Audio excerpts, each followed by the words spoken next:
O anglicanismo, para ser compreendido, tem que levar a gente no tempo até a Reforma Protestante. Ou seja, na Inglaterra, desde o século II, século III depois de Cristo, já começou a haver o cristianismo. Evidentemente, pela própria condição de ilha da Inglaterra, da Irlanda, havia uma distância bastante grande em relação ao continente. E daí a igreja foi se formando nas Ilhas Britânicas de maneira muito autônoma, especialmente em contato com os povos celtas. Na Reforma Protestante, naturalmente, toda a Europa viveu um grande conflito, que não foi apenas religioso. Você já havia o grande Império Romano-Germânico e esse império começava a se quebrar com aquilo que hoje se chama a Idade Moderna.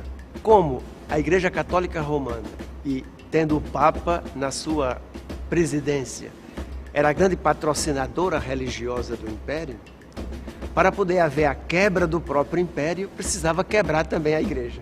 Por quê? Porque praticamente Europa e Igreja Católica eram a mesma coisa. É por isso que a gente entende melhor porque surgiu o protestantismo nessa grande divisão. Coincide também que essa quebra era o nascimento das nações europeias.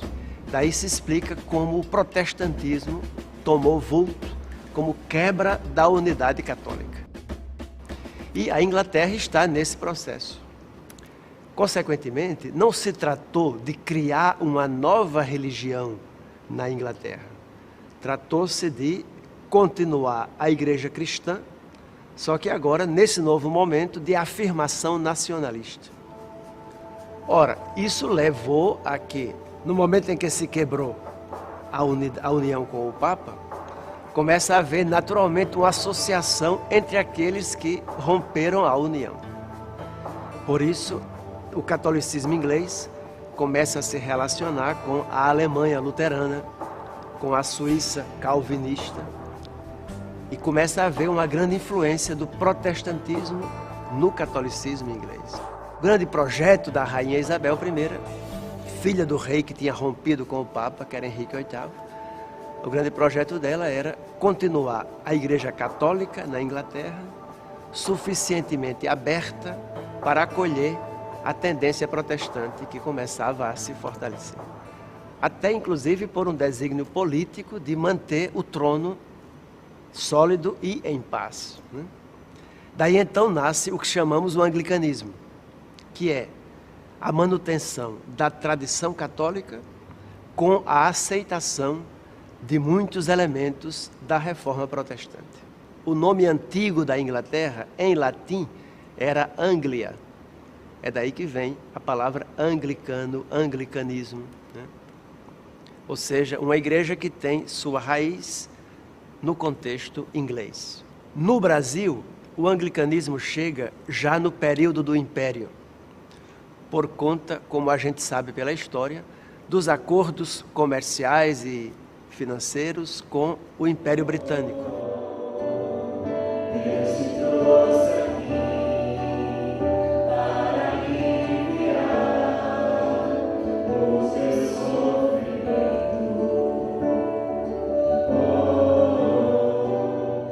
A nossa igreja também se denomina episcopal pelo fato de que, entre os grupos cristãos, a partir da Reforma, houve igrejas que não conservaram o episcopado, quer dizer, não conservaram os bispos.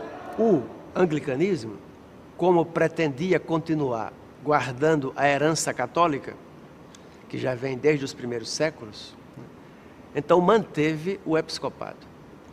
E para poder distinguir de outras igrejas da Reforma, fez questão de, sobretudo nos Estados Unidos, manter o nome de Igreja Episcopal. E é daí que veio a missão para o Brasil. No Brasil, então, nós conservamos essa terminologia. Igreja Episcopal Anglicana do Brasil. Hoje nós estamos agradecendo a Deus pela vida de Tiago, que será batizado. E batizado em nome do Pai, do Filho e do Espírito Santo. o centro da nossa fé é a missão de Jesus Cristo no mundo, né? Confessado como Filho de Deus, o que significa que confessamos a Santíssima Trindade, e daí a missão de Jesus de salvação, que nos chama a nos engajar, nos comprometer com a redenção do mundo, né? Porque na verdade o mundo é criado por Deus e é uma coisa muito bonita, né? O mundo é uma coisa muito bonita, viver é bonito. Só que o mundo está marcado pela maldade, pelo pecado. Basta ver o Brasil, né? E no segmento de Jesus Cristo, como discípulos e discípulas de Jesus, nós temos que nos comprometer com a salvação deste mundo. Eu me referi à Santíssima Trindade, ou seja, se Cristo é Filho de Deus, significa que Deus é o seu Pai, então nasce essa doutrina que a igreja cristã formulou nos primeiros séculos, em base às Escrituras, de que Deus é Pai, Filho e Espírito Santo.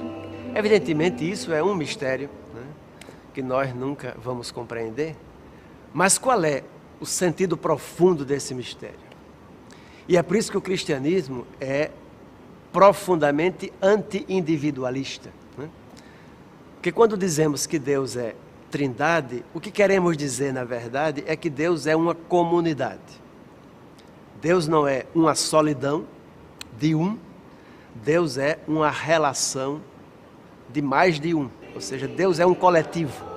Deus não é uma solidão, mas é uma comunhão.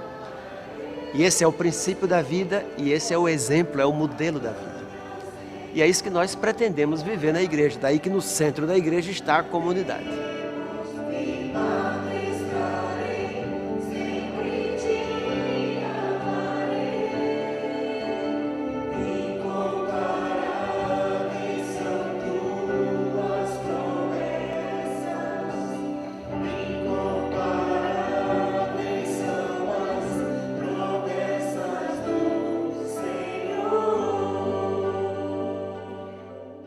Tem um samba que me lembro que era muito bonito quando cantado por Elisete Cardoso, que é o samba da Mangueira, né?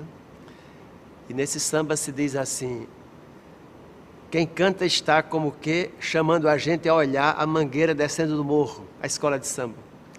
E aí tem uma frase que diz: para entender essa beleza, né, para entender, tem que se achar que a vida não é só isso que se vê, é um pouco mais.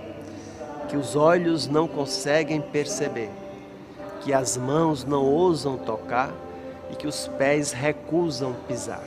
Quer dizer, a vida é um mistério que se joga para além de si mesmo. Então, essa é a primeira coisa que a gente tem que viver na igreja.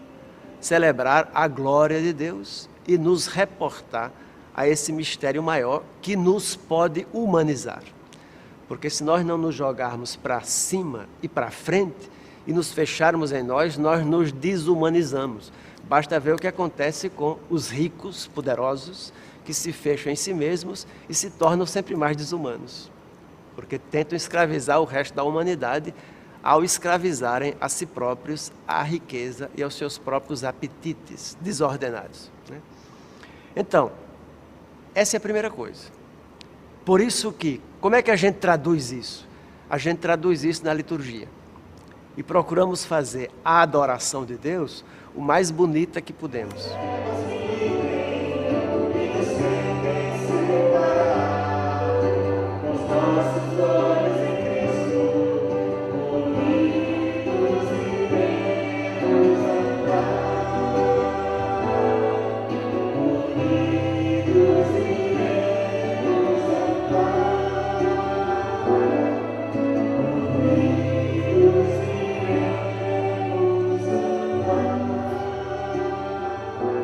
Em seguida, sair da liturgia para atuar no mundo.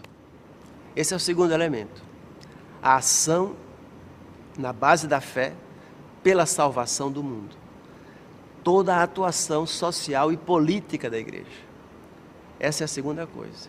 E que dá sentido à liturgia, senão a liturgia fica uma pura alienação, um puro conforto psicológico para fugir das dores do dia a dia. Não. Vocês estão vendo aqui a igreja, né, o recinto do templo. O recinto do templo só tem sentido se nós nos reunimos para nos fortalecer como irmãos e irmãs, como comunidade, e daqui sair para servir o mundo, ajudar o mundo a melhorar e as pessoas a serem mais felizes. E aí, se a gente se pergunta, mas o que é que se faz na liturgia?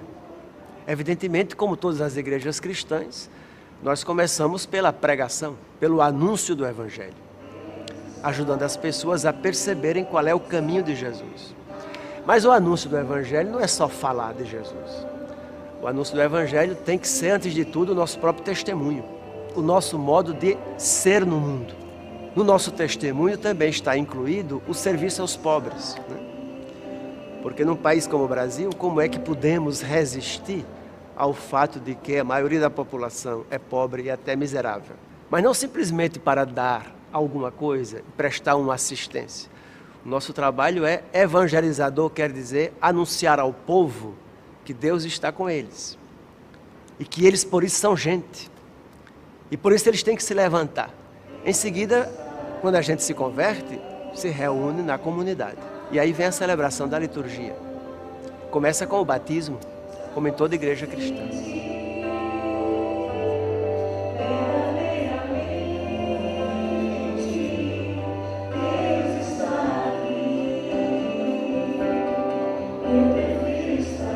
Tiago, eu te batizo em nome do Pai, em nome do Filho e em nome do Espírito Santo. E culmina na celebração da Santa Ceia, ou da Eucaristia. Então, esses são os dois grandes sacramentos da igreja, que são os sacramentos básicos, em que a gente se introduz na comunidade, para se fortalecer como irmãos e irmãs, para o serviço ao mundo. Depois vem todos os outros gestos sacramentais, da confissão, da confirmação ou crisma, da unção dos enfermos. Os 7 sacramentos são praticados na igreja, né? Casamento, a ordenação dos ministros da igreja. E todos os momentos de oração que temos, como todas as igrejas cristãs também. Então é por aí que se desenvolve, digamos assim, o dia a dia da igreja, onde o estudo da Bíblia tem que ser realmente uma realidade central, porque é pelo estudo da Bíblia que a gente vai assimilando os critérios do Evangelho de Jesus. Eu tive uma formação católica romana muito forte. Então, quando eu conheci a igreja anglicana, eu achei ela muito parecida, né? E essa é a primeira impressão de todo mundo, é achar muito parecido. As vestes, né? A celebração da Eucaristia, essa coisa. Então, assim, eu não digo que eu comecei na igreja anglicana em 1996, eu acho que eu sempre fui da igreja anglicana. Agora, claro que com o início, com a adolescência, com a juventude, a gente começa a questionar algumas coisas dentro da igreja, sobretudo a partir do momento em que eu me senti chamada ao ministério, né? E a perceber que a igreja católica era uma igreja tão maravilhosa para mim, né? Eu me sentia tão bem. E por que não essa igreja ordenar mulheres, né? E aí eu comecei a me questionar muito e a igreja anglicana me deu percebi essa liberdade também nela, né? Da ordenação feminina, de como ver o outro. Um dos elementos da reforma foi a quebra da obrigação do celibato do clero. O clero anglicano não tem obrigatoriamente que guardar o celibato, né? Diferentemente da Igreja Católica Romana, há a possibilidade de optar entre ser casado ou ser solteiro. E então a maioria do clero normalmente é casada, né? Porque essa é a condição normal da humanidade. Então o celibato é uma opção de poucas pessoas, para ele poder ser realmente uma opção livre, autêntica.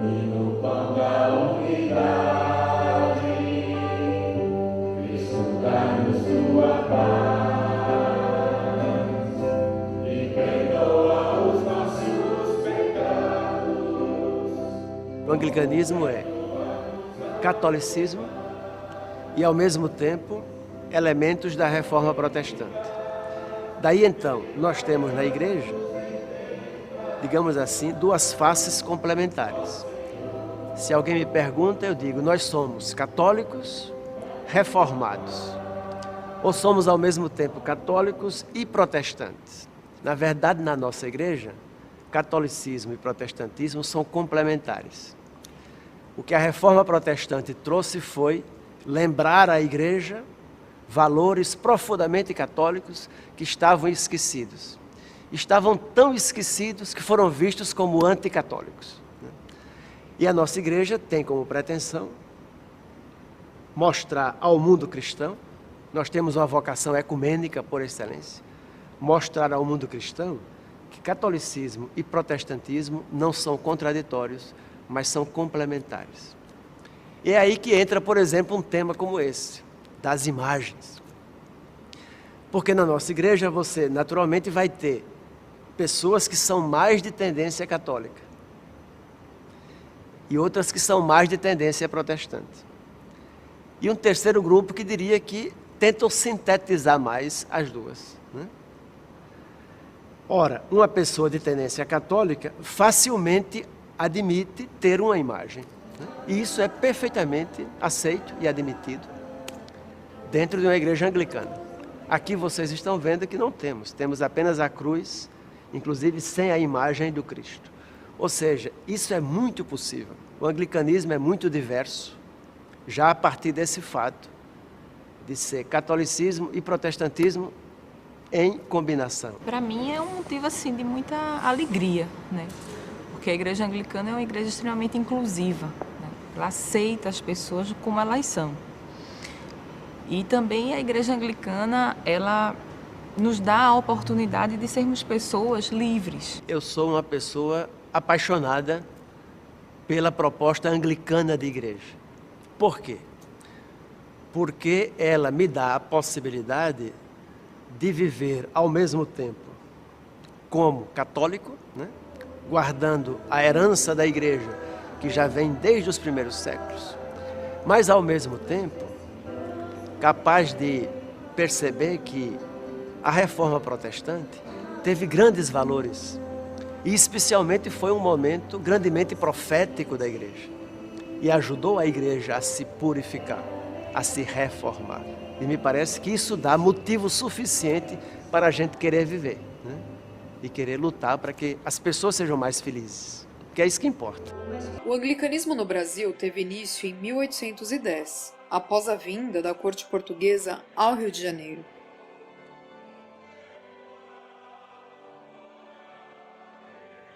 Com o Tratado de Comércio e Navegação entre Portugal e Inglaterra, permitiu-se a construção de igrejas de denominações protestantes, desde que os templos tivessem a aparência de uma residência comum, sem sinos ou torres, e não buscassem a conversão de cristãos católicos brasileiros.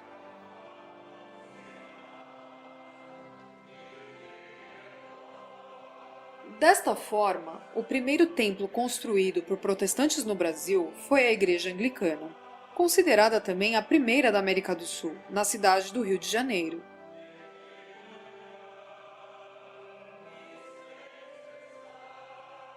Antes da liberdade de culto aprovada pelo poder régio, os anglicanos residentes no Brasil reuniam-se em residências e navios ingleses para realizarem os cultos. As primeiras capelanias ficaram subordinadas diretamente à Igreja da Inglaterra e atendiam somente súditos ingleses. Foram construídas capelas em São Paulo, Rio de Janeiro, Belém e Recife.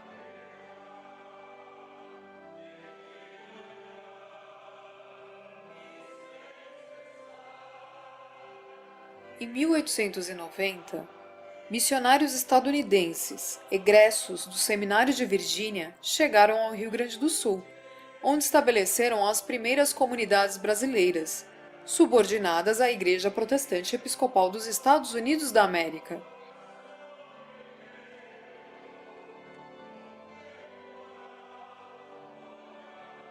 No início, uma coexistência pacífica, eu diria, né?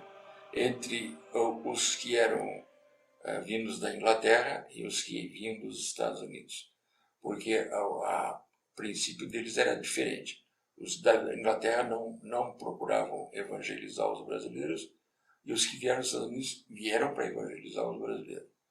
E esses dois grupos coexistiram por um bom tempo aqui no Brasil. Um não se misturava no outro. Depois é que foi havendo um processo de assimilação, quando a igreja brasileira se tornou uma igreja maior, uma igreja autônoma mesmo, então eles começaram a assimilar aquelas capelanias do passado, né? E é por isso que essa igreja aqui em São Paulo, a catedral aqui, ela foi originada pelas capelanias inglesas.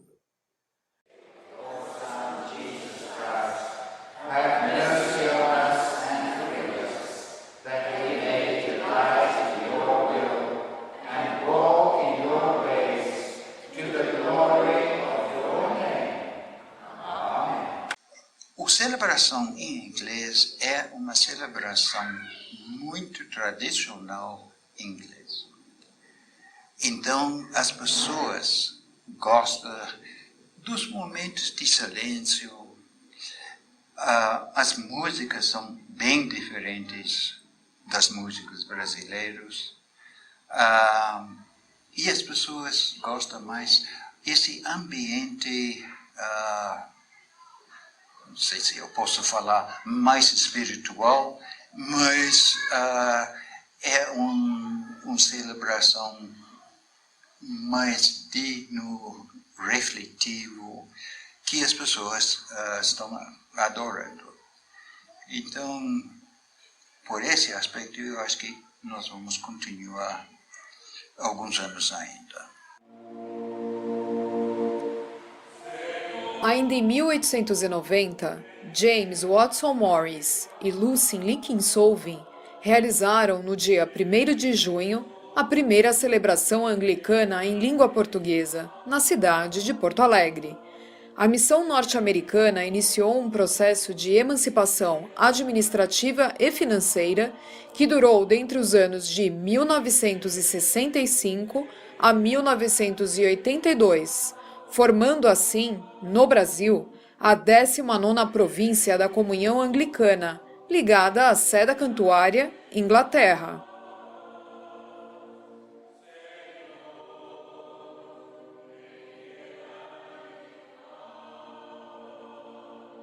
Pouco a pouco, algumas das capelanias inglesas passaram a também realizar celebrações em português, o que originou o atual nome Igreja Episcopal Anglicana do Brasil.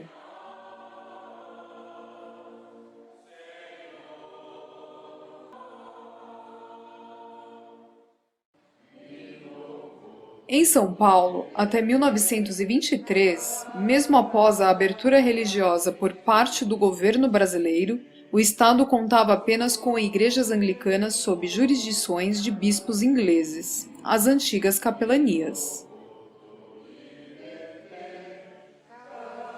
Neste período, a crescente imigração japonesa motivou a iniciativa do então missionário japonês João Iesoji Ito a vir para o Brasil, localizar estes imigrantes e evangelizá-los, pois conhecia a grande dificuldade de adaptação cultural e religiosa que estes enfrentavam.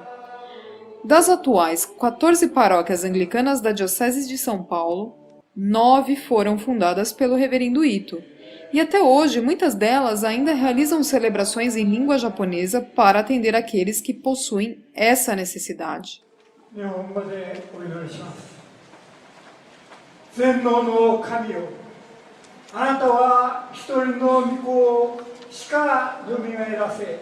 Então, o trabalho do reverendo Iesoji Ito nas colônias era levar medicamentos, vacinas para os imigrantes, porque a situação deles era muito difícil, era muito trágica, inclusive, a parte de saúde, a parte social. E o reverendo Ito fez essa parte também dentro do seu trabalho de evangelização. Então ele levava Bíblias, levava nosso livro de oração comum, tudo em japonês, o Inário em japonês, e junto levava as vacinas, os remédios que ele distribuía para as pessoas, para as crianças, para os adultos. E assim ele fazia o trabalho de evangelização juntamente com o trabalho social dele.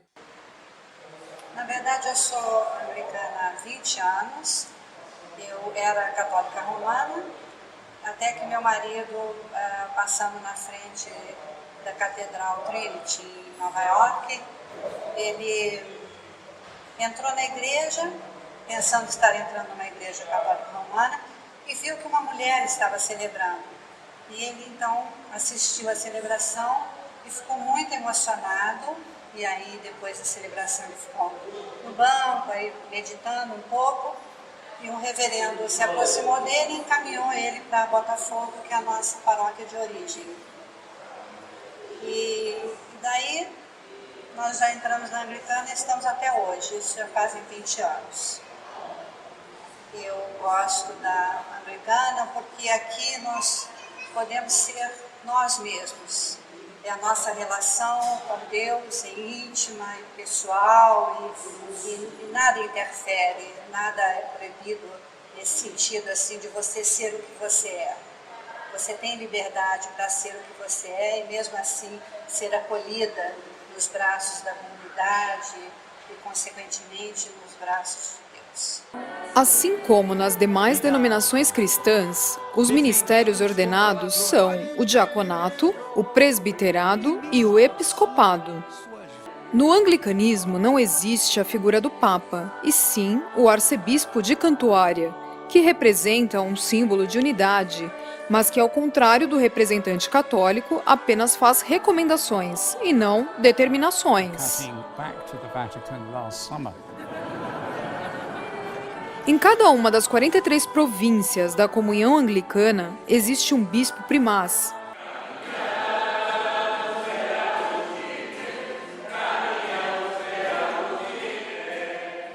Os anglicanos entendem que a bênção de Deus não pode ser negada a nenhum ser humano. A ordenação feminina foi um dos maiores desafios da inclusividade anglicana, uma vez que, tanto para a Igreja Católica Apostólica Romana quanto para parte dos evangélicos, mulheres não podem assumir cargos de presbiterado.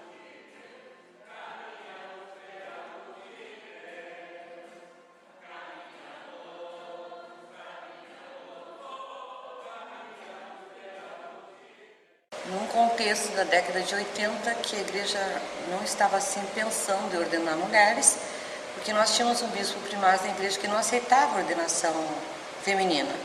Era um bispo muito bom, que trabalhava com diaconia, estava a serviço do reino de Deus, mas ele achava que nós poderíamos ser ordenadas diaconisas, à semelhança da igreja luterana, e não ser ordenada presbíteras. E quando ele me chamou e me perguntou o que eu desejava estudando teologia, eu disse assim, olha, eu só quero ser sacerdote, sacerdotisa nessa igreja. Eu quero ser ordenada, eu tenho direito de ser ordenada nessa igreja. E eles, mas nós não temos ordenação feminina. A igreja, então, reuniu-se em 1983, no Sínodo Geral da Igreja, onde reuniu todas as comunidades da igreja, e foi aprovada a ordenação de mulheres.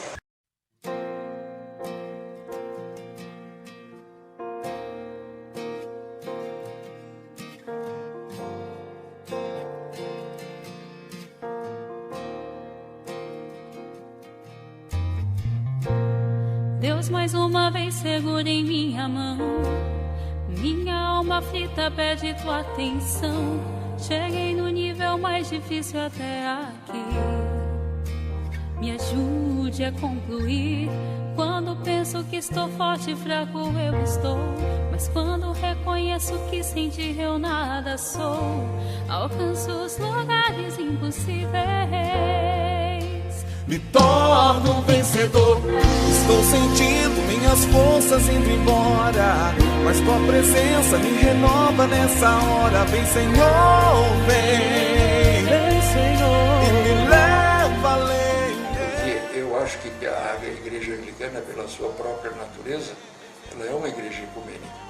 Ela acomoda várias tendências, várias tradições, e eu posso ser anglicano junto de um outro, penso completamente diferente de um outro anglicano, porque há liberdade, essa liberdade de a gente pensar, e mesmo assim a gente se considera irmão.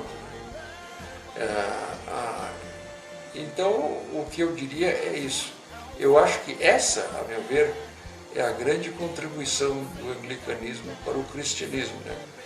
De aceitar gente de tendências diferentes, de influências diferentes, mas que se sintam na mesma igreja, né?